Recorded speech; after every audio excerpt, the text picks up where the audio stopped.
Hello, everybody, and welcome to today's webinar. And good morning or good afternoon, depending where you're joining us from. So today's webinar, Understanding Federal Taxes for Small Businesses.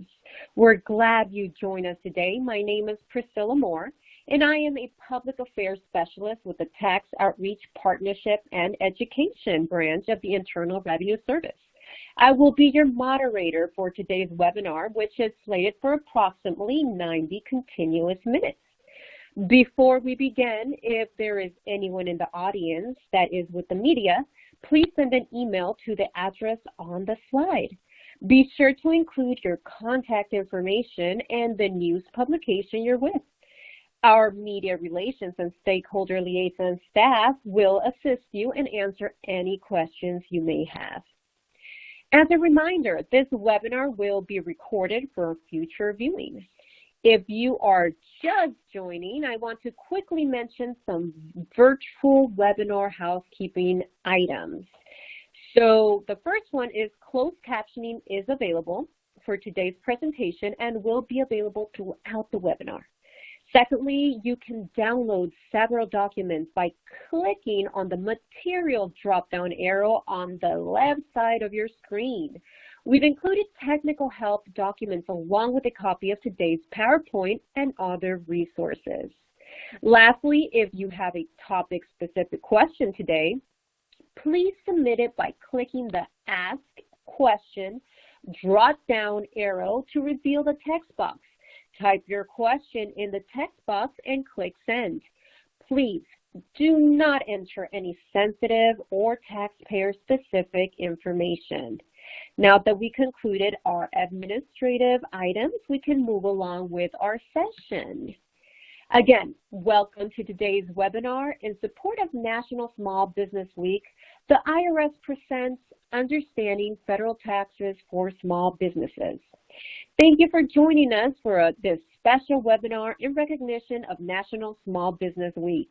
We are here today to recognize your contributions and all that you do as a small business owner to support our economy. To honor your hard work, we've put together this special session to help you better understand your tax responsibilities while also learning how to support your employees with a variety of helpful tax resources. Now, let me quickly introduce you to today's presenters. First, we have Carol. She has been with the communications team at the IRS for over 5 years. Her role has been serving as a liaison between the IRS and its stakeholders, providing them with a direct and interactive line of contact. She aims to foster informed decision-making and collaboration with a diverse landscape of tax outreach and education through timely dissemination of IRS updates, publication, and tax tips.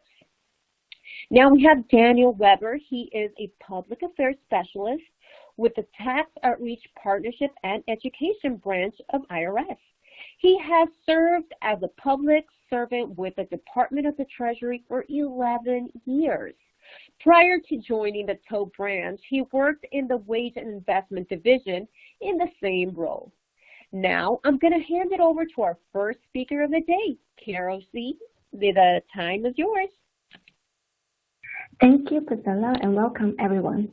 Our objective today will provide you a basic summary of what you will need to know about successfully operating your business, as well as provide you with some of the resources for additional information.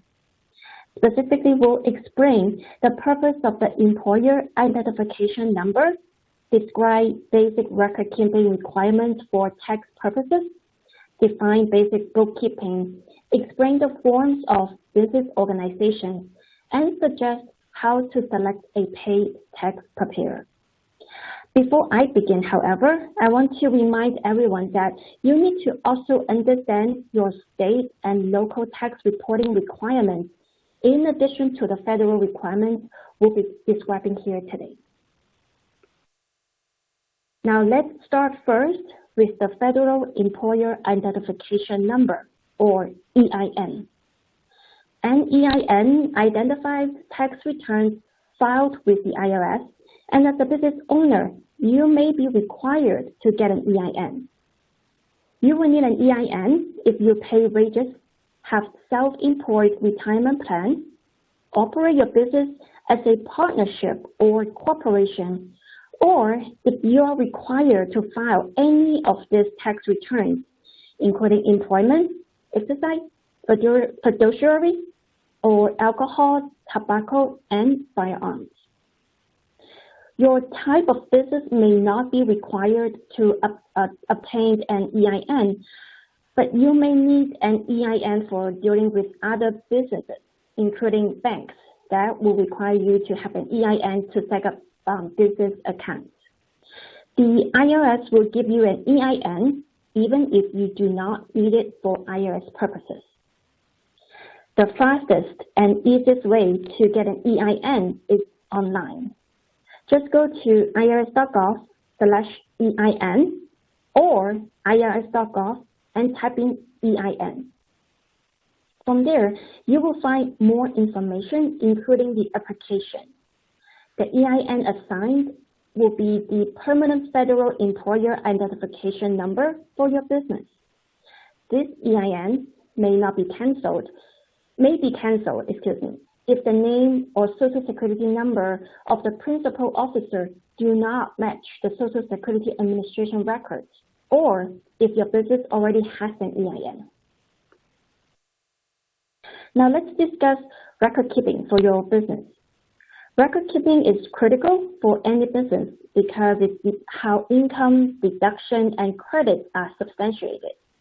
At a minimum, businesses should keep supporting documents for at least 3 years after filing a return. Some records need to be kept longer, such as employment tax records for 4 years and business property records for the life of the assets, since they are needed to calculate depreciation and gains or loss when the property is disposed of. For detailed guidance, IRS Publication 583 and Tax Topic 305 provide practical examples, and additional resources are available on irs.gov by searching record keeping. Now let's turn our attention to business structures. Early in the life of your business, you will need to decide on the structure of ownership.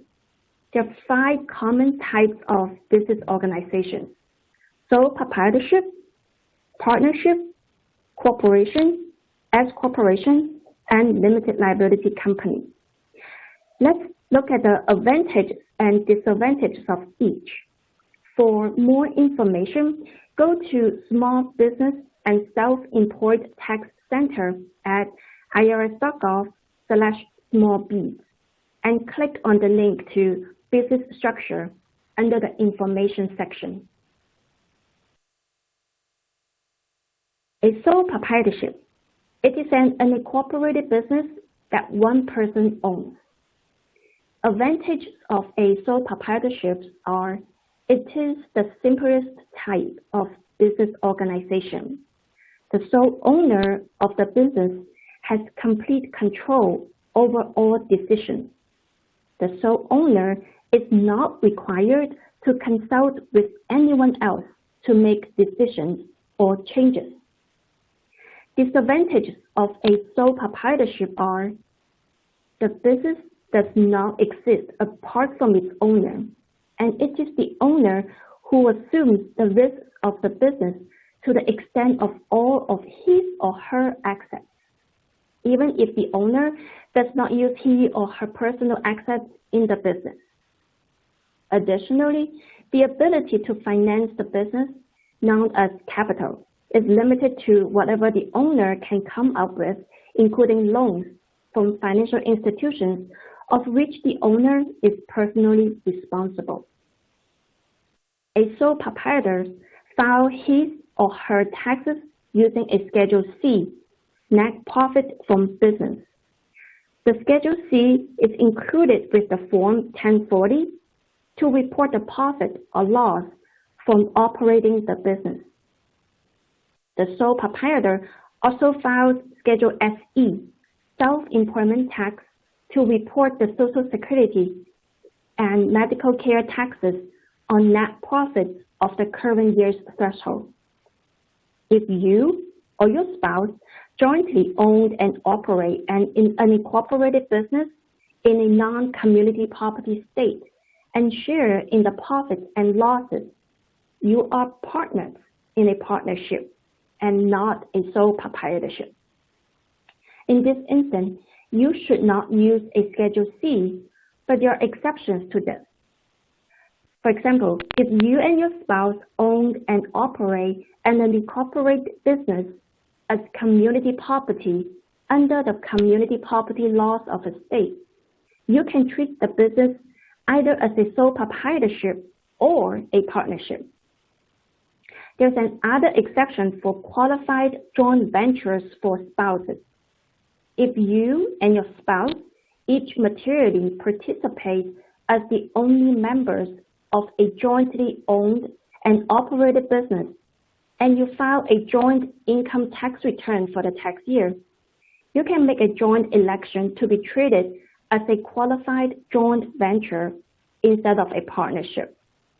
This allows you to avoid the complexity of a partnership Form 1065 U.S. return of partnership income, but still gives each spouse credit for Social Security earnings on which retirement benefits are based.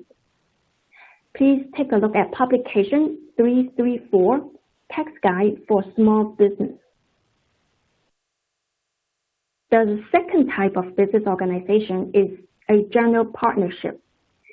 A partnership is a relationship between two or more persons who come together to carry on a trade or business. Each person contributes money, property, labor, or skills, and each experts to share both in the profits and the losses of the business. Any number of persons may join a partnership. The advantage of a partnership are that it's easy to organize, it has a definite legal status, and it may have a greater financial strength than a sole proprietorship. The first disadvantage is that the decision authority is divided. The other disadvantage to a partnership is that the ability of the partners is usually unlimited, unless otherwise stated in the partnership agreement. That is, each partnership may be held liable for all the debts of the business. For example, if one partner does not exercise good judgment, that partner could cause not only the loss of the partnership's assets, but also the loss of the other partner's personal assets. Partnerships report profits or losses on Form 1065, U.S. Return of Partnership Income. Form 1065 summarizes the business activities of the partnership. A partnership does not pay tax on income from daily operations, and all the income, losses, deductions, and credits generated by a partnership pass through to the partners.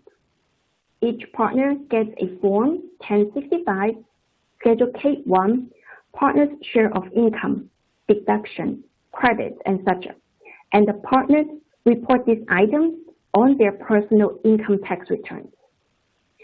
Partnerships must still file employment tax returns and pay employment taxes on employees' compensation.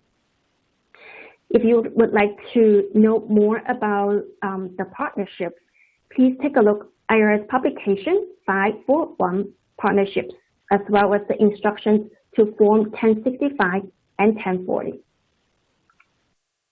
Now let's take a look at the third type. The third type of business organization is the corporation. Corporations are treated by the law as legal entities.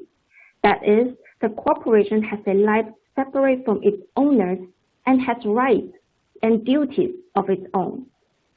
The owner of a corporation are known as stockholders or shareholders, and it may be worth nothing. One person can be the sole shareholder of a corporation.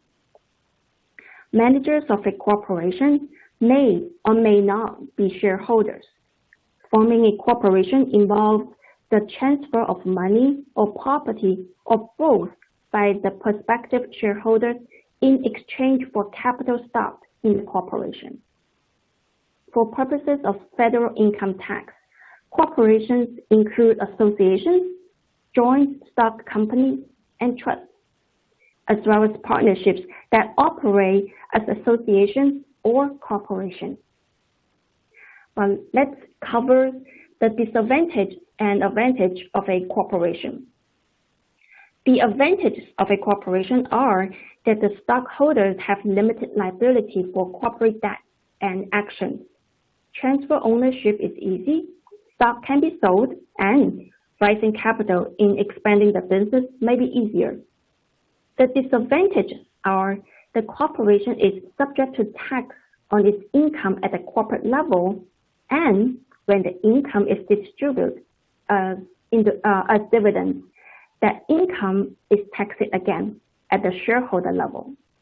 It is wise to consult a consultant and an attorney specializing in corporate law, as corporations may be more difficult and expensive to organize than other business structures. Additionally, the corporate charter filed with the Secretary of your state restricts the type of business activities and is subject to many state and federal controls. Take a look at publication 542, Corporation, for more information. The fourth type of business structure is the S corporation. An S corporation is a small business corporation whose shareholders elect to report corporate profits or losses in the same manner as that a partnership. Like partnerships, S corporations do not pay tax. Organizing shareholders of a corporation who wish to avoid double taxation can file Form 2553, election by a small business corporation. This election must be submitted by the 15th days of the third month of the first S corporation year. Let me give you an example to help clarify the purpose. If your first S corporation tax year begins on January 1st, you must file Form 2553 by March 15th. Otherwise, the election is effective for the next tax year. The IRS will send you a CP 261 notice of acceptance as an S corporation, to let you know it received and approved your election. You should receive your approval in 60 days. If you do not, contact the IRS campus where you filed your Form 2553. For more information, take a look at the instructions on Form 2553. Also, as an S corporation does not pay tax on income from daily corporate operation, as all income, losses, deductions, and credits generated by an S corporation pass through the corporate shareholders. The shareholders then report the items on their personal income tax return. However, there are situations where an S corporation is subject to an entity or corporate level tax. For example, S corporation officers, shareholders who provide services to their corporation are employees, and their compensation is subject to employment taxes. An S corporation has the combined advantages and disadvantages of partnerships and regular corporations. S corporation file Form 1120-S, U.S. income tax return for an S corporation. The S corporation provides each shareholder a Form 1120-S, Schedule K1, shareholders' share of income deduction, credits, etc. The shareholder uses the Schedule K1 to complete Part 2 on Form 1040, Schedule E, supplemental income and loss. as well as any other forms and schedules the shareholder must file with the individual return. The final structure we will discuss is Limited Liability Company, LLC, a legal entity created under the state law. The advantages and disadvantages vary. The LLC is separate from its owners, who are referred to as members. An LLC can own property, incur debt, and enter into contracts. LLCs are popular because owners or members are personally protected against the LLC debt, have limited personal liability for the debt and actions of the LLC, and without many of the familiarity of corporation. This is an advantage for this type of business organization. Other features of LLCs are more like partnerships, providing management flexibility and the benefits of flow-through taxation. For federal income tax purposes, an LLC may be treated as a sole proprietorship, a partnership, or a corporation. Also, for federal tax purposes, owners or members of an LLC can make an election to be treated either as a disregard entity or a partnership. If you want to tell the IRS how to treat your business for federal income tax purposes, you need to file Form 8832 Entity Classification Election. If you do not file Form 8832 for tax purposes, the IRS will treat your business as a sole proprietorship if it has a single owner, or as a partnership if it has 2 or more members. Note that even though the LLC is treated as a sole proprietorship for tax purposes by the IRS, the single member owner of the LLC generally maintains limited personal liability protection from the debt and actions of the LLC, unlike an actual sole proprietorship where the owner will be equally liable for the debt and actions of the sole proprietorship. There are instructions with the form that explain the classification. If you disagree with the default classification, you can file Form 8832 to request a change.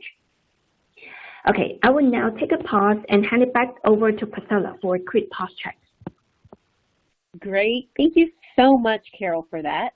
Now let's take a quick moment to check in and make sure that we have retained some information so far with a question. You can put your answers in the chat. The question is, what business structure uses Form 1040 Schedule C to file a tax return? Is it A, S corporation? Is it B, corporation? Is it C, sole proprietorship? Or is it D, partnership? Go ahead and give you a few seconds to be able to answer that.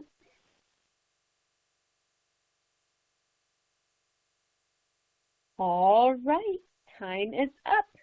And the correct answer is C, sole proprietorship. Now I'm going to hand it over to Daniel. He'll speak a little more in detail about sole proprietors. Thank you, Priscilla, and thank you, Carol, for getting us kicked off with the business structures. Now, as mentioned in our polling question, as a sole proprietor, you're required to file a Form 1040 Schedule C. Now, we're going to provide you with an overview of Form 1040 Schedule C, profit or loss from business, and discuss how to calculate gross profit and gross income. We'll also show you how to identify and deduct expenses and how to calculate the net profit or loss. In addition to that, we'll cover some areas on the Form 1040 U.S. Individual Income Tax Return that may be of interest to small business owners. And we'll also provide an overview of self-employment tax and estimated tax. I do have a lot to share with you, so let's get started. Now, on your screen is an image of the Form 1040 Schedule C, profit or loss from business. Now, although there are 2 official label parts on the form, I'd like to acknowledge 5 different areas. The first area is the entity information portion. The second portion is officially labeled Part 1 Income. The next portion is labeled Part 2 Expenses. The fourth area is where you'll focus on the business use of income. And lastly is the net income and loss portion. Now we'll dive in a little bit more to talk in detail about the Form 1040 Schedule C. Now first, I want to give you a heads up on some of the business terms that I will discuss, and they include gross receipts and returns and allowances, cost of goods sold, gross profit and gross income, bartering, expenses, which include car and truck, depreciation, legal and professional services and office expenses, supplies, travel, meals, and entertainment, and net profit or loss. Now let's jump into the details of Schedule C, starting with the entity information. To complete a Schedule C, you'll first fill in the standard information about yourself and your business, including identifying your method of accounting. You'll also notice that there's a place for you to enter a principal business or professional activity code. This is line B. These codes are based on the North American Industry Classification System, and the Schedule C instructions contain a list of the 6-digit codes. Now, if any part of your gross receipts is from the sale of the products, you'll need to know all the terms that I'm about to discuss on the next slide. Now, those terms are gross receipts and returns and allowances, costs of goods sold, and gross profit and gross income. The first term, gross receipts, are the income that a business receives from the sale of its products or services. The second term is returns and allowances. Returns and allowances include cash or credit refunds that you make to customers, rebates, and any other allowances that are off the actual sales price. Now, individuals who don't make or buy products for resale as part of their business don't have returns or allowances to deduct from gross receipts, so keep that in mind. The third term is the cost of goods sold. So cost of goods sold is the cost to a business to buy or to make the product that is sold. Now, it's easy to calculate the cost of goods sold if you sell all your merchandise during the same year. However, some of your sales will probably be from inventory that you carried over from earlier years, and you will probably have inventory left unsold at the end of the year. To calculate the cost of goods sold, you'll start with the cost of the inventory on hand at the beginning of the year. Add the cost of the additional goods purchased or manufactured during the year. Then you'll be sure to subtract the cost of any merchandise withdrawn for personal use. For example, food that a grocer may take home, or gasoline that a garage owner may give to his relatives. You'll want to make sure that you subtract that cost from the merchandise withdrawn for personal use. And the result of that is the cost of items available for sale during the year. Then you'll subtract the value of your inventory at the end of the year. Your cost of goods sold will be the remainder of that. Now you can find this calculation in Part 3, Cost of Goods Sold, in your Schedule C. The fourth term that I want to bring to your attention is gross profit. To calculate gross profit, first subtract the returns and allowances from total gross receipts. Then you'll subtract the cost of goods sold from that difference. Then add other income, and this includes bartering income as well. The final term for this section is gross income. Now, gross income is simply the sum of gross profit and other income. And you can see the instructions for Schedule C for more information on what counts as other income. Now I want to talk to you a little bit about your day-to-day ordinary and necessary business expenses. And this is on Part 2, expenses. Expenses must be considered ordinary and necessary business expenses to be deducted. You can find in more detailed information about expenses on irs.gov by simply entering Guide to Business Expense Resources in the search bar. The first expense that I want to bring to your attention is car and truck expense. If you use a car for business only, you may base your deduction on the full cost of operating it. If you use a car for both business and personal purposes, you must divide your expenses between those used based on mileage to compute a business percentage. Do not include commuting to and from your place of business as business mileage. Now, you may take a deduction for your actual business expenses for the car or use the standard mileage rate. Now, actual business expenses for car and truck expense include gas, oil, repairs, insurance, depreciation, tires, and license plates. Standard mileage means multiplying your business mileage by the standard rate. For this year's rate, check the IRS website at www.irs.gov. To reduce record-keeping burden, if you use no more than 4 vehicles at the same time for your business purposes, you may use a standard mileage rate. To use the standard mileage rate on a vehicle after the first year of business use, you must have used the standard mileage rate that first year. Now, in later years, you can choose between the standard mileage and actual expenses. And for more guidance on that, you can see Schedule C.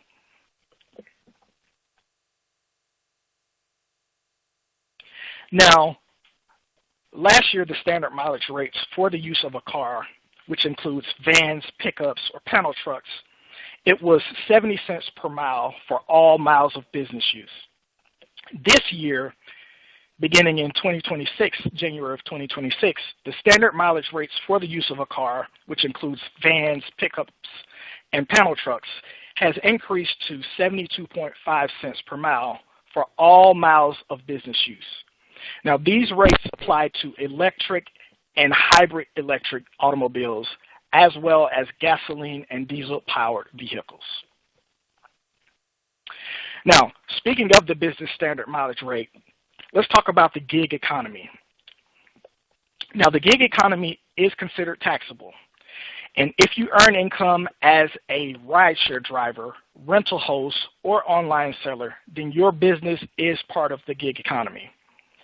The gig economy, also called the sharing economy or access economy, is any activity where people earn income providing on-demand work, services, or goods. Often, it's through a digital platform like an app or a website. And you can visit irs.gov Gig Economy Tax Center, where you'll find general information about tax issues that arise in the gig economy and how to file your taxes, including how to expense your business as a rideshare driver. The second expense that I'd like to draw your attention to is depreciation. Now, depreciation is the annual deduction allowed to recover the cost or other basis of business or investment property having a useful life substantially beyond the tax year. Depreciation starts when you first use the property in your business or to produce income, and it ends when you take the property out of service, deduct all of your depreciable costs or other bases, or you no longer use the property in your business or to produce income. Now, you cannot depreciate land, inventory, or property you placed in service and disposed of in the same year.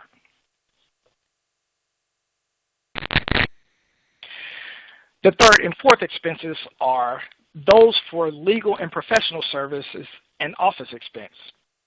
Now, included in these expenses are fees that are charged by accountants and attorneys that are ordinary and necessary expenses directly related to the operating of your business. Also included are fees for tax advice related to your business and for preparation of the tax forms related to your business. In addition, under the category of office expense, include expenses for office supplies and postage. The fifth expense that we want to talk to you today about is the supplies expense. Now, in most cases, you can deduct the cost of materials and supplies only to the extent you consumed and used them in your business during the tax year, unless you deducted them in the prior tax year. You can also deduct the cost of books, professional instruments, equipment, etc., if you normally used them within a year. If the usefulness, however, extends substantially beyond the year, then you must generally recover their costs through depreciation. Now let's talk about travel, meals, and entertainment. Now, although the Tax Cuts and Jobs Act of 2017 tax law eliminated the deduction for any expenses related to activities generally considered entertainment, amusement, or recreation, businesses may continue to deduct 50% of the cost of the business meals if the business owner or an employee of the business is present, and the food or beverages are not considered lavish or extravagant. The meals may be provided to a current or potential business customer, client, consultant, or similar business contact. Food and beverages that are provided during entertainment events will not be considered entertainment if purchased separately from the event.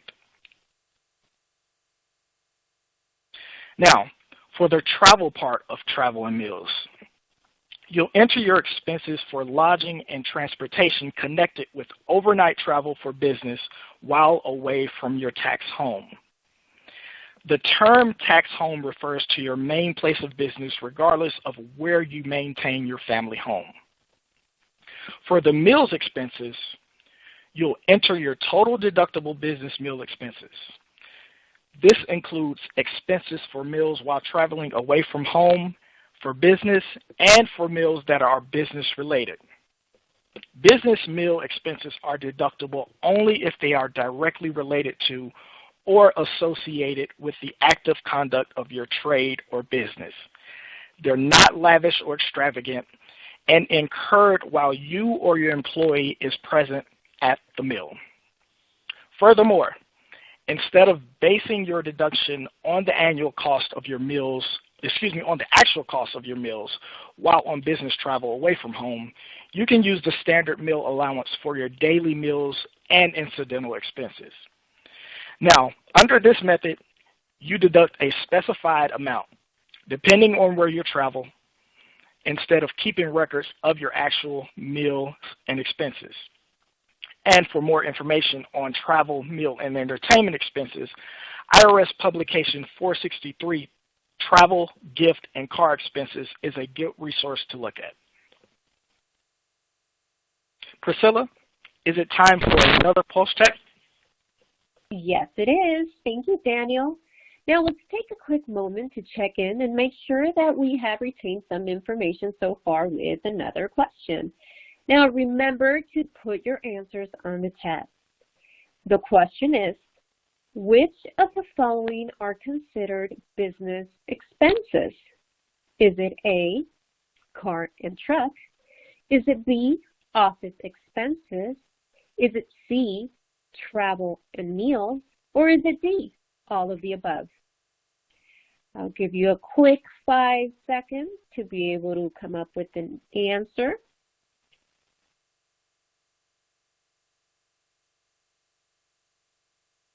All right, so the correct answer is D, all of the above. Now let's jump back into the webinar and continue with more information on Schedule C. Carol, the floor is yours. Thank you, Priscilla. Yes, let's continue on Schedule C, and now we are at line 30. This is use of home.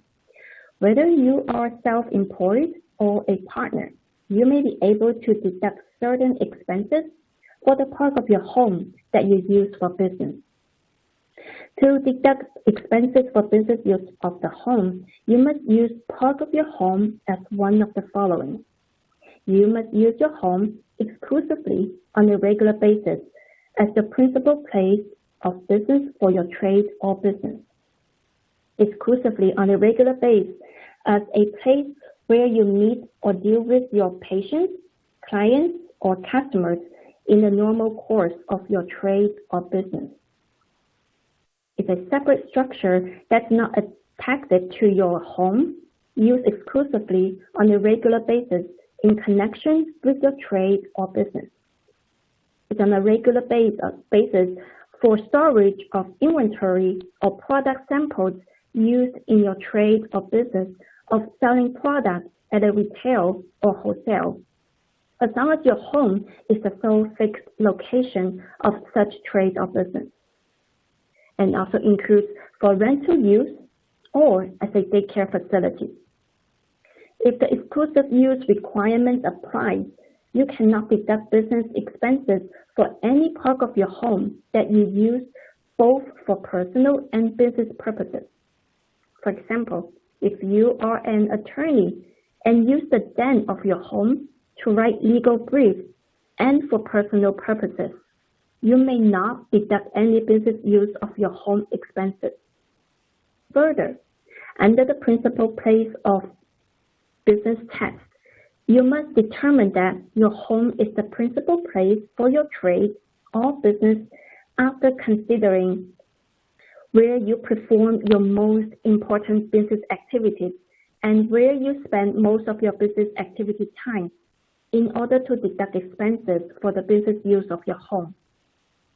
A portion of your home may qualify as the principal place of business if you use it for administrative or management activities of your trade or business and have no other fixed location where you conduct substantial administrative or management activities for that trade or business. Next, you must enter your net profit or loss. That will show up on line 31. Net profit or loss is the amount by which the gross profit and any other income for a period is more or less in a loss than the business expenses and depreciation for the same period. To calculate net profit or loss on Schedule C, you would start with the gross profit, Part 1, add other income, that would equals to gross income, Part 1.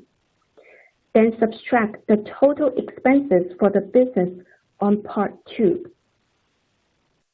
Subtract expenses for business use of home. Then you will get the net profit or loss, Part 2. Follow the instructions on Schedule C. Should it be a profit or should it be a loss?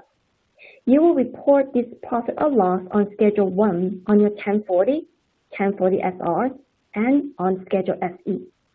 You can find more information on this topic in the lesson, Business Use of Your Home, as well as publication 587. Now, let's turn our attention to self-employment tax and estimated tax. Self-employed people who are sole proprietors or partners in a partnership may be subject to self-employment tax. Self-employment tax consists of Social Security and Medicare taxes. When you are an employee, your employer pays half and you pay half. When you are self-employed, however, you pay all of it.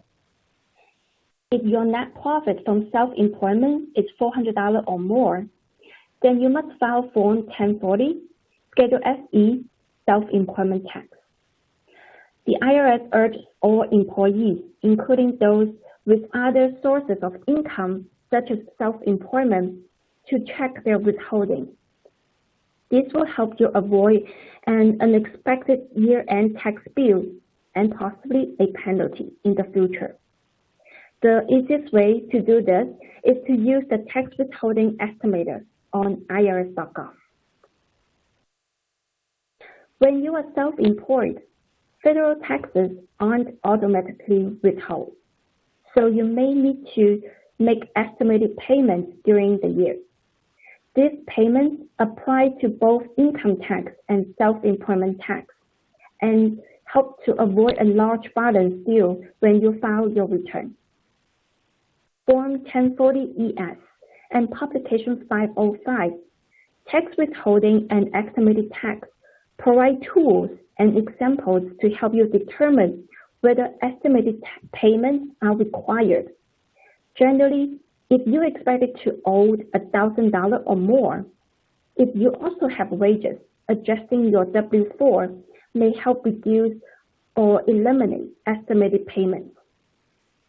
To determine if you must pay estimated tax, use Form 1040-ES to estimate your taxable income for the year. Payments can be made securely through the electronic federal tax payment system. You can learn more about the EFTPS in the segment on how to file and pay your taxes electronically at irs.gov by clicking on the EFTPS link on the home page, or check out the webpage www.eftps.gov.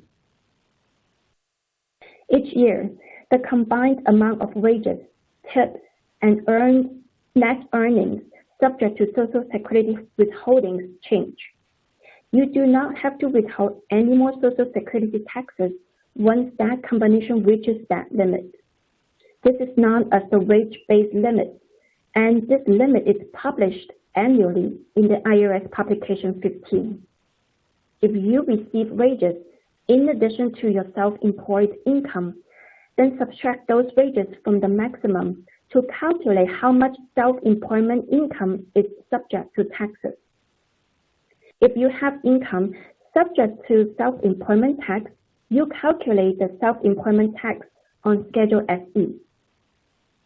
If you have more than one business, use one Schedule SE and combine the profits and losses from all your businesses. This applies to sole proprietors and partners. All of your combined wages, tips, and net earnings in the current year are subject to any combination of the 2.9% Medicare Part of self-employment tax, Social Security tax, or rural retirement tax. Okay, as we wrap up on our discussion on the estimated taxes, I want to take a moment to highlight a tool that can help managing all these payments much easier, and that is the business tax account. If you haven't set up your business tax account yet, I would strongly suggest you to do so. It is a convenient and secure way to handle your tax responsibility all in one place. Through this account, you can make payments, review your history, and access important records anytime without having to call or wait. Now, let's go ahead to switch gears and place on your radar some common mistakes and errors that some small business owners make. That would include not filing or late filing their tax return, not or late paying or underpaying estimated taxes, not paying self-employment tax, misclassifying contractors. First, you should avoid the mistake of filing your tax return late. Just like individual returns, business tax returns must be filed in a timely manner. Some small business owners don't file because they simply cannot pay the tax balance due on their individual, business, or payroll returns. You should still file even you cannot afford to pay your taxes. Another area that I want to zoom in is take on treating workers who should be employees on payroll as independent contractors. This is a common way small business owners get into trouble with the government by avoiding their responsibilities as an employer. You're probably aware that independent contractors don't have income and Social Security taxes withheld from their pay as employees do, and that employers are required to match the Social Security amounts withheld. The IRS and other agencies share information with each other, so misclassifying workers as independent contractors can lead to a cascade of government audits, resulting in costly assessment of back taxes, penalties, and interest that can put you out of business. Some additional common mistakes errors to avoid would include failing to pay payroll taxes to the IRS, underreporting income, not separating business and personal expenses, and poor record keeping.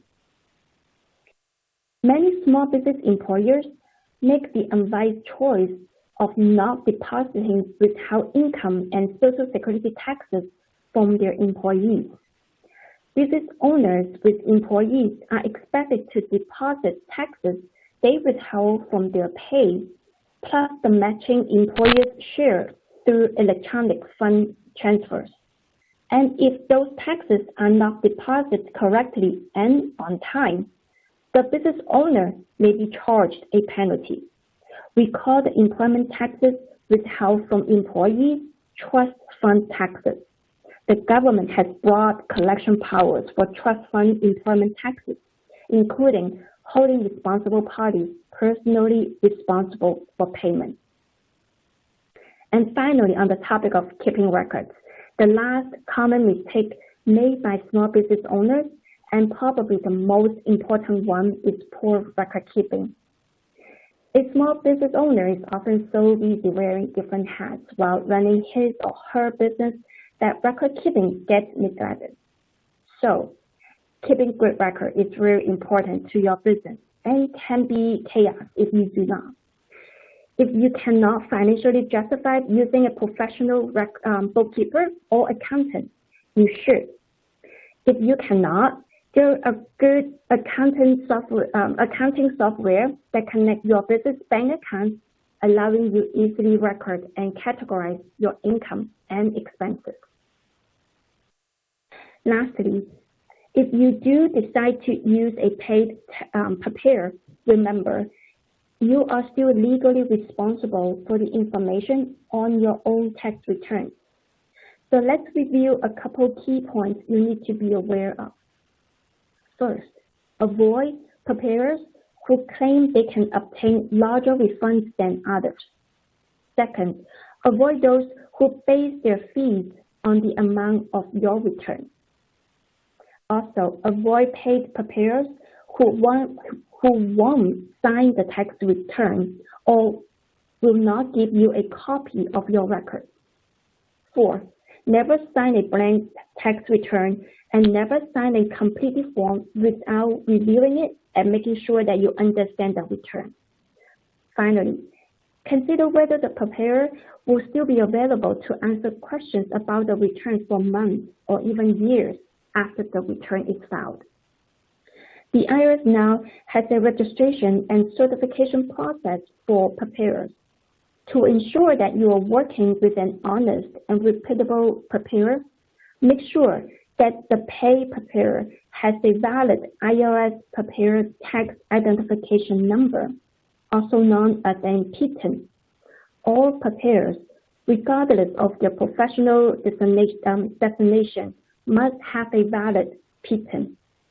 You can find more tips on irs.gov. Simply type "choosing a preparer" in the search box.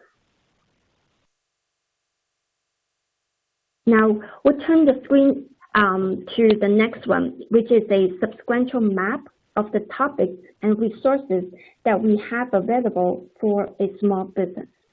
the life cycle begins with starting a business. Our resources provide basic federal tax information for anyone looking to start a business and includes a checklist to help make basic business decisions. After learning the basics of starting a business, the focus shifts to the business structure. This section provides insight into choosing the right form of business entity to establish. The business structure determines the types of business income tax return forms that must be filed. Next up is actually operating a business. This section provides tools and tips on how to get an employer identification number, keep good records, and how to file and pay your taxes. And lastly, we have a section that covers how to close a business. We provide you with the blueprint on how to properly close a business from a federal tax perspective. This includes taking care of your employees, the forms to file, and the records you may need to hold on to.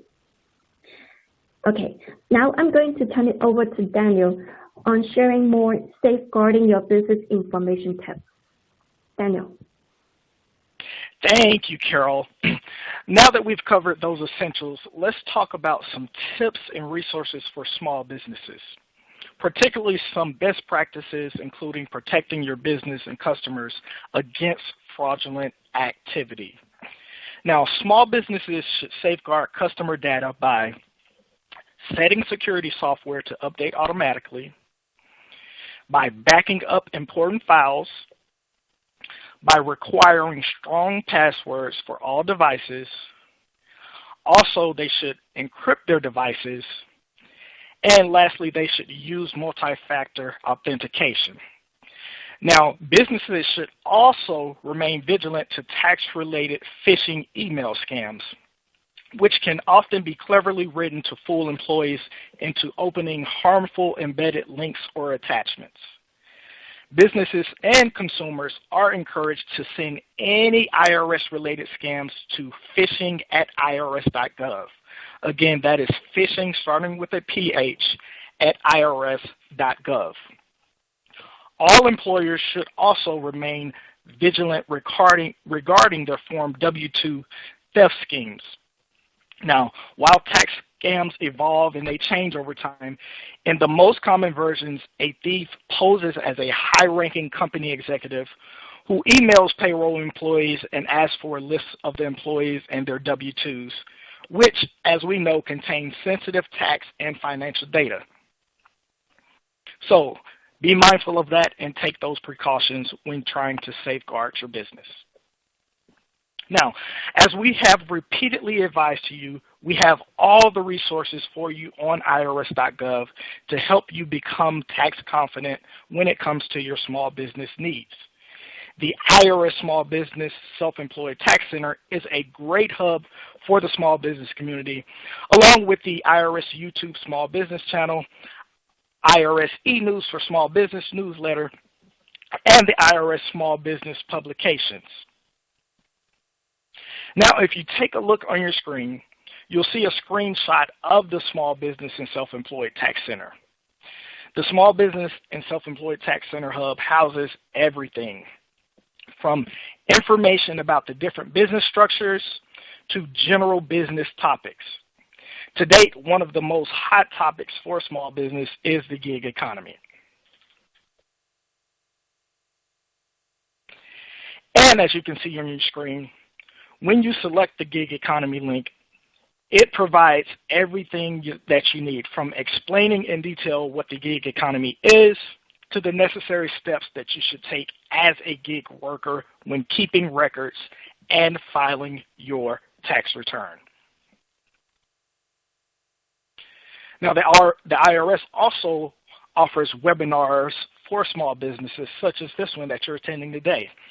Now, you can always type into the search box, webinars for small businesses, to view any upcoming webinar opportunities and register there.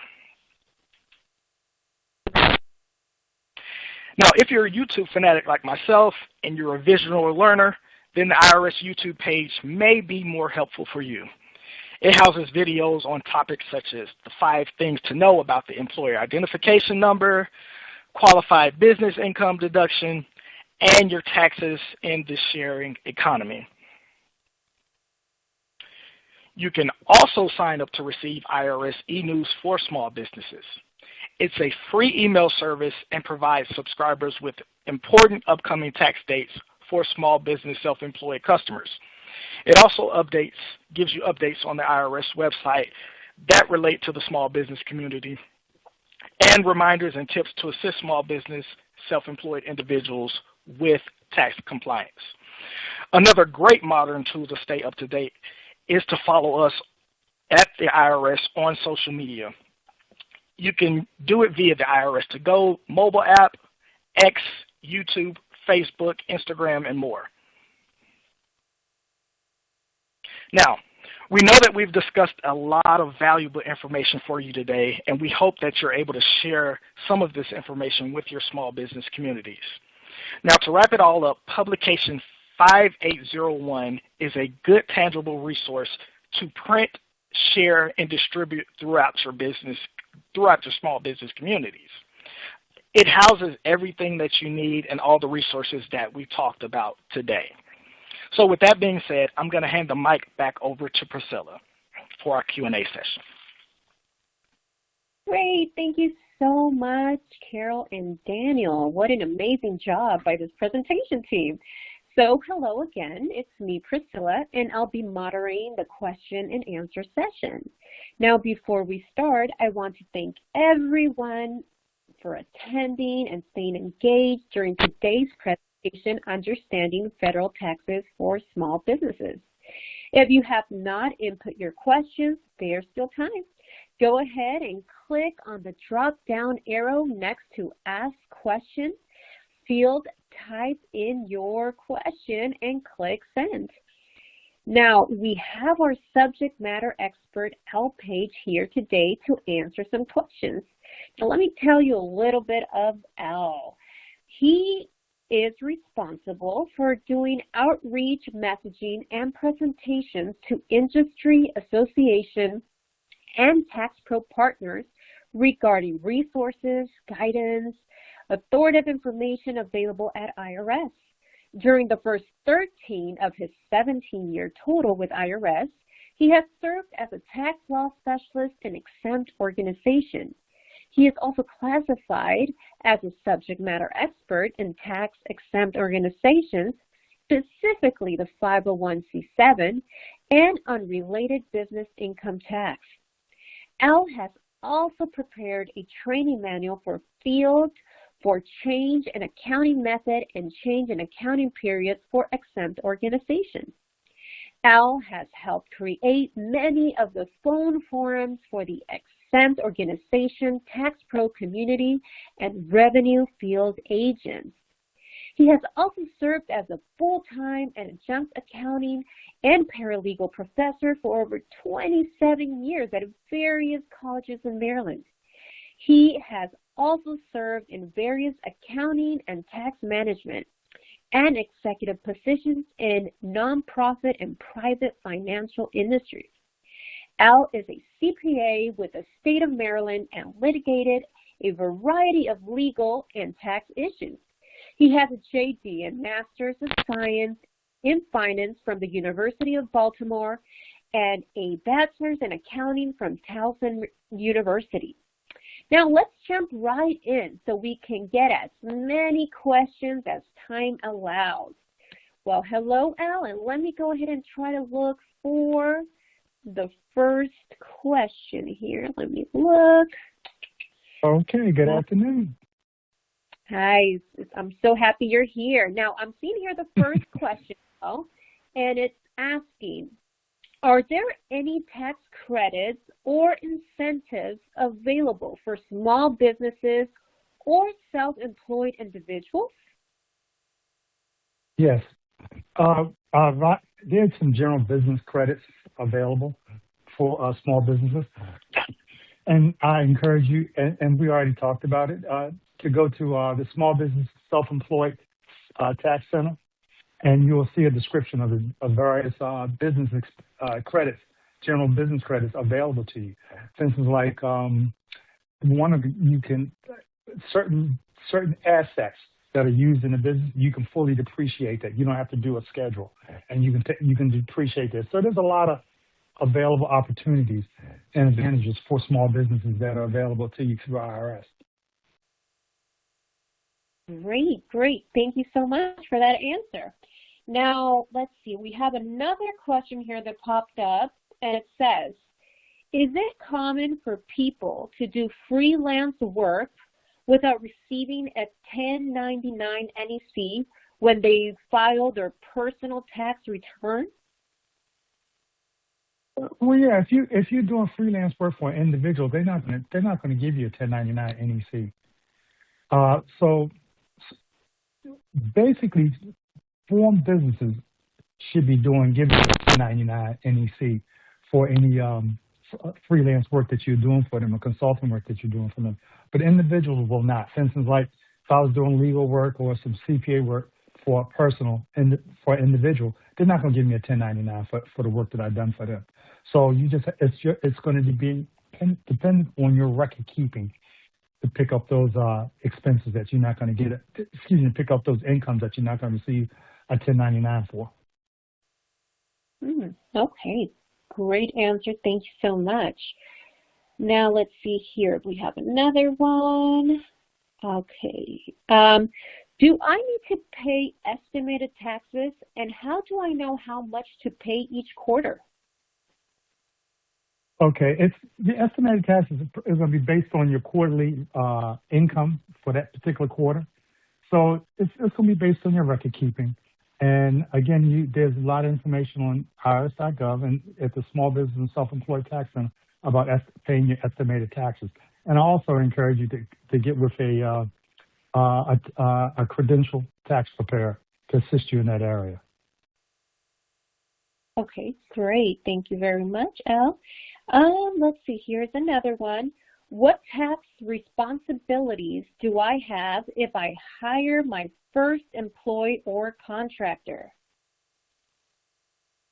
Well, the record keep. Again, record keeping. If there's an employee, there's a record keeping, and then you got to pay your employee expense taxes. There's going to be employee expense taxes where you're going to pay for employees. You're going to pay half of their FICA. That's going to be your responsibility, and you're going to take the FICA trust fund from your employee and make those deposits, most likely on a monthly basis. Depends on how you said one employee, so you should probably make them on a quarterly basis. You'll send them off and make the payments for that. For a contractor, there's no responsibility that you have for a contractor if they set up as a contractor. The contractor they are responsible for their tax situation, tax filing. Great. Okay. Now let's see here the next question. If my single member LLC earns $1,000 from a job, how much should I set aside for taxes, business expenses, and personal income? It's hard to say because we're just talking about one situation versus several, income. Again, I would encourage you to get with a credentialed tax preparer to assist you in that area. But a rule of thumb, I would set aside like maybe 25% for all my tax responsibilities. That would be federal, state, and local. You might want to set that aside and see how that works for you. But it's going to, your number's going to fluctuate because your income's going to fluctuate. And so, again, sit down with a credentialed tax preparer to assist you in that area. And you can also probably call some payroll services up. But basically, we have that information online about just your employment taxes that you got to be responsible for. And I would encourage you to look at that site and review it. But the numbers set up what you're going to do, how much you should be set aside for future taxes. Perfect. Thank you. Okay, and another question here. I use my vehicle for transportation for my business. I do not have a vehicle that is in my business name, so I use my personal car. Besides mileage, can I write off car repairs? You can attribute, you're going to get into a percentage of how much you use your car for business versus how much you use your car for personal. The easier method would be to use the mileage calculator for business. The mileage calculator takes in consideration of maintenance and gas on your vehicle. Perfect. Thank you so much. Now here we have another question. When you are a sole proprietor, a new EIN is required when forming an LLC? Yes. If you're acting as a sole proprietor, you're using your Social Security number, pretty much, as a sole proprietor. Gig economy, yada yada yada. But now, if you want to become a little bit more organized and you decide you want to form an LLC, yes, you're going to have to get an EIN, which is free. It takes about 5 to 10 minutes to get the EIN from IRS. I strongly encourage you about trying to get an EIN off of social media because they're going to charge you. You can go straight to EIN, and I think the presenters have shown you that information where you can go to irs.gov and just type in EIN, and it'll take you to an EIN site where you can register for the EIN. The only thing I would caution you about is when you do your EIN, print out that screen because we're not going to send you anything. We're not going to send you an official letter with your EIN for some time. It could be several weeks or a month or more before you get a letter from us about your EIN. So print the EIN off your screen because you're going to need that immediately for banking and other issues. So print the EIN out. Mm-hmm. Perfect. Great. That is great information to know. Thank you. And then can an LLC request to be treated as an S Corp in any given year? You do that upon acceptance. When you form your LLC, that is the time when you change. That's the time when you pick the organization that you want to be in. Now, if you want to change your organization structure, you will have to let us know what you're changing your organization structure. I caution people, there's a lot of social media talk about Subchapter S, LLCs in the format Subchapter S.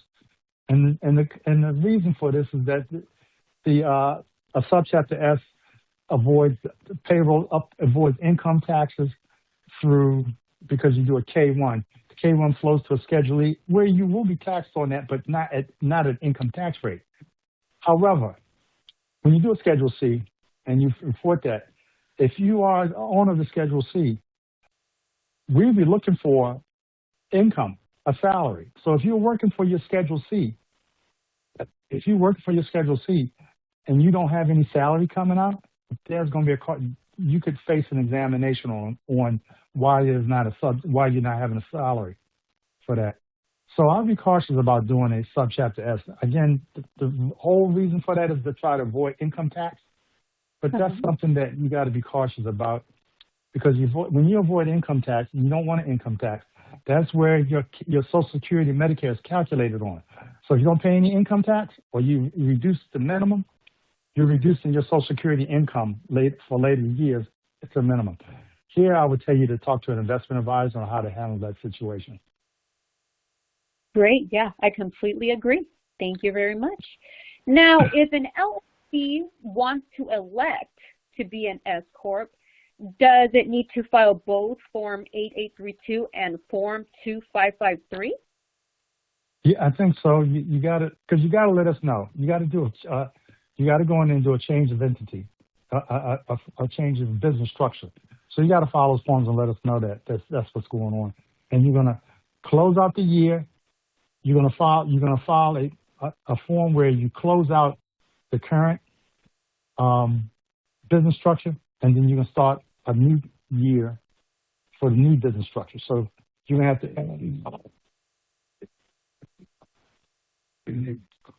close out one and end up one. Again, do some research before you change over to a Subchapter S. Absolutely. Absolutely. Thank you, Al.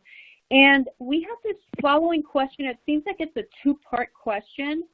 The first question, it says, when should a sole proprietorship think about converting to an S Corp? Please describe specific business conditions and factors of when the conversion is most beneficial to a sole prop. I'm one of those negatives about converting over to a subchapter S. Again, the whole sole reason for converting over to a subchapter S is to try to avoid income taxes.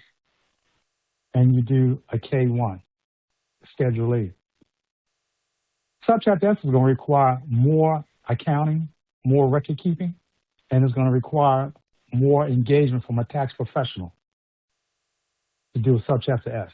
So it's going to cost you more to deal with subchapter S all the way around. So again, I'll be very cautious, but that social media telling people to go to subchapter S is the same thing like the social media. You hear people talk about convert your TSP to a Roth for government employees. Yeah. Before I go to social media, come to IRS.gov and look at and review the information that we have on IRS.gov. IRS.gov gives you a lot of information, and it's black and white, and it's not favorable to any one particular circumstance or another. It just tells you exactly what's going on and how you treat that. Now, I would encourage you instead of listening to a social media, talk to a tax advisor, a credentialed tax advisor versus social media, because all this subchapter S, converting to subchapter S, is coming from social media. It is not coming from tax professionals, credentialed tax professionals. So I'll be cautious about that. Thank you, Al. And I believe he also answered the second part of your question already. So we're going to move on to the next question. In a two-person partnership, when one partner no longer wishes to continue, does the partner who remains to operate the business need to obtain a new EIN or just keep the one they had? Yes. If you have a two-person partnership, one person quits, so there's no longer a partnership because there's only one person. So that individual would need to be considered, is going to flip over. They're going to change their accounting records. This is accounting. The day that they're no longer a partnership, that's the day that partnership ends. And that's the day for the record keeping for that partnership ends that day, that particular time. And then the individual will probably, if they are LLC, then they could do an entity change to do a sole proprietorship from the partnership, because we will be still looking for the K-1s for both individuals. And so you want to tell us that that's no longer the case. And you would do an entity change with us. I think that's 8832. But you would do that, you do a change and select that you're no longer a partnership, but you're now acting as a sole proprietorship, and you would do a Schedule C. Great. Thank you so much. And I think we have time for two more questions here. Mm-hmm. Let's see. Are the owners of a 1120S corporation required to issue themselves a W-2 if they are not actively working for the company? Well, if they're not working for the company, then they're going to probably just deal with a K-1. If they're working for the company, then there should be a W-2 somewhere in there. So again, if you're just the owner, you might be just funding, investing into this S corp. Then all you're going to do is deal with the K-1. If you're providing services to the S corp, an owner of an S corp can't really be a contractor, so you will be working. So if you're providing services to your S corp, that's W-2. That's a W-2 issue, and wages need to be paid. Wages need to be accounted for. Great answer. Thank you very much. Now, here is another one. As partnership, as a member and owner of a nail salon, the member, owner, and also the nail technician, can they receive a guaranteed payment to run the business and give the 1099 NEC for being work as a nail tech? Okay, let me go back. You're talking about let me just try to consolidate. You're talking about the owner Yes, she providing said nail tech work. Is that correct? yes. She is the Okay. member. Mm-hmm. Okay. The owner is a member, and the owner is also providing nail tech work. The owner is Yes. acting as an employee. Yes. So if this is subchapter S, the owner is acting as an employee, and the owner should be getting a W-2. They should be calculating wages if the owner is providing services for the business. Perfect. Okay, thank you for that. And maybe we could squeeze one last question. Sure, here. bring them on. Bring them on. We have a lot of questions here, people. So it says, what lines of Schedule C used to report third-party card payment commission? Different e-services, ebook, software, subscription, online services, subscriptions, LinkedIn, refund paid back to clients of payments for services that were booked but not provided. I'm not sure if you understand that question correctly because there's a lot of... I kind of understand it. I kind of understand it. And when I kind of reviewed it, and they want to know what line items to report this income. I don't particularly work directly with that Schedule C per se. So I would ask, you would need to get a tax professional, a credentialed tax professional, to go over this with you. A lot of stuff, you're going to have a lot of line items, and you're not going to do you're not going to do an account or sub account for each line item. So, for instance, like you might have a group. So, for instance, like say you are an influencer, and you have different ways of getting your income. You might get income from advertisers. You might get income from people who want you to do something for them.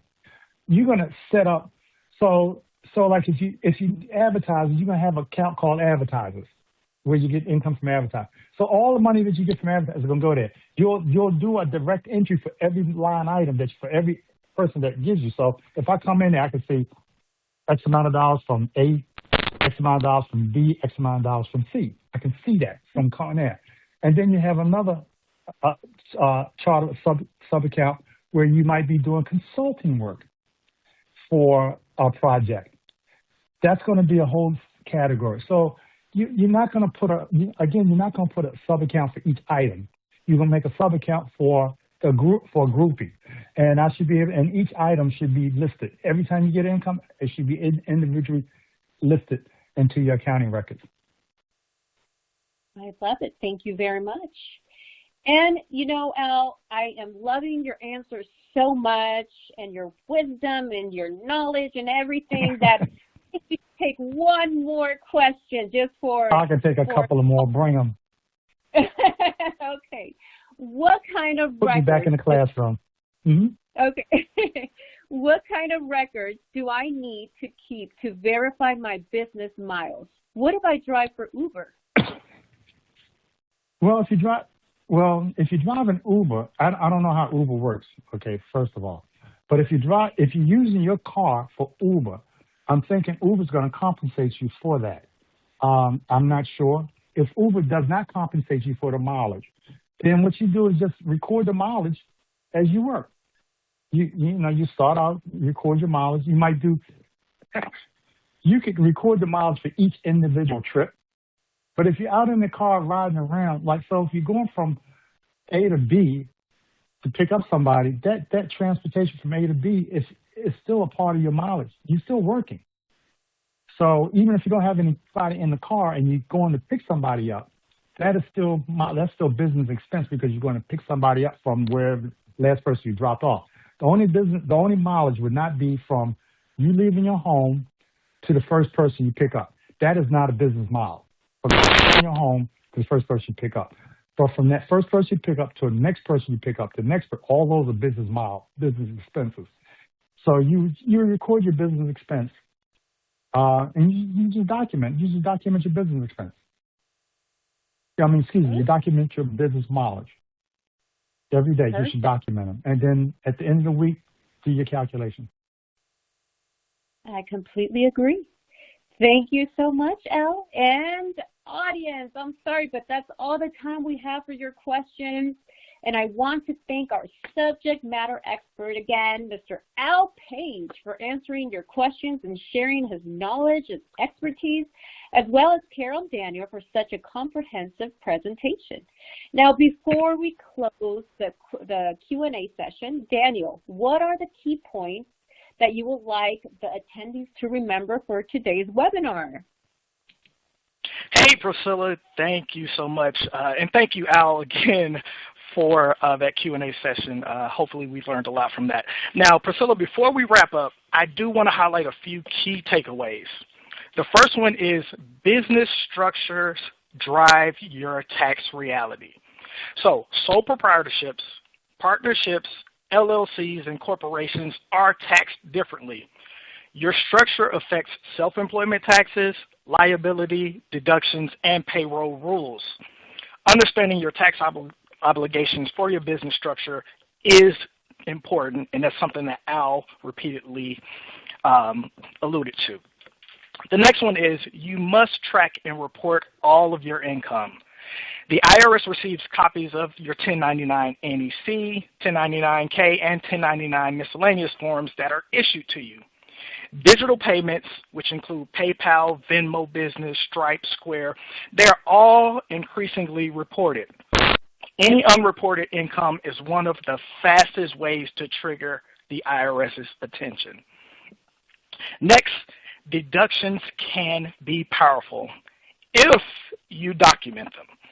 Common deductions include home office, vehicle use, equipment, software, contractors, and business meals. Good bookkeeping is worth more than most people think. So the IRS encourages you to take deductions as long as you can prove them.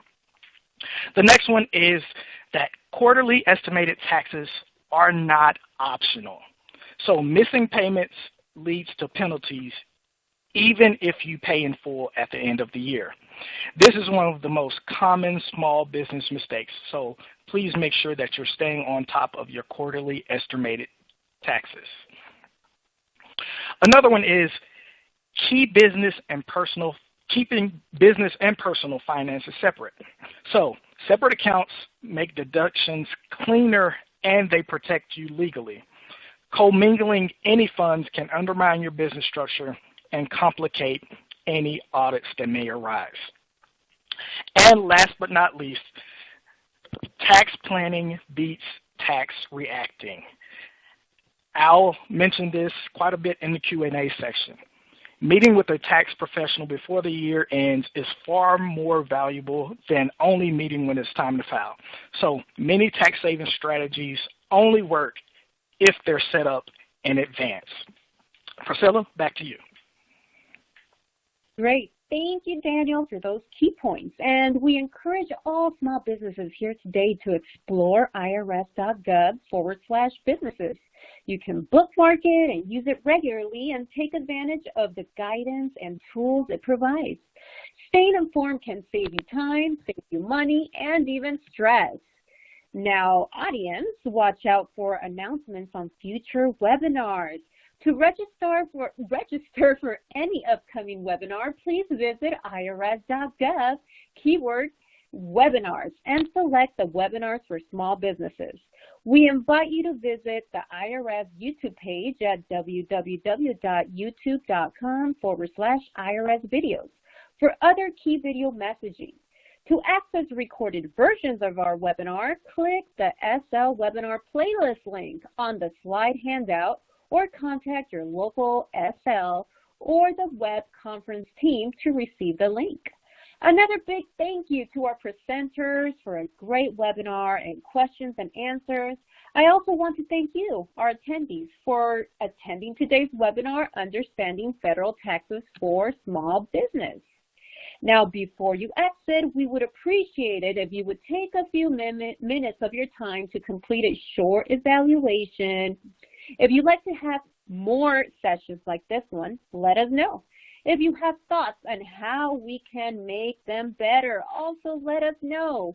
If you have requests for future webinar topics or pertinent information you'd like to see in an IRS fact sheet, tax tip, or frequently asked questions on irs.gov, then please include your suggestions in the comment section of the survey. Now click the survey button on the right side of your screen to begin. If it doesn't come up, just check to make sure you have disabled your pop-up blocker. Now, it has been a pleasure to be here with you today on behalf of the Internal Revenue Service and our presenters.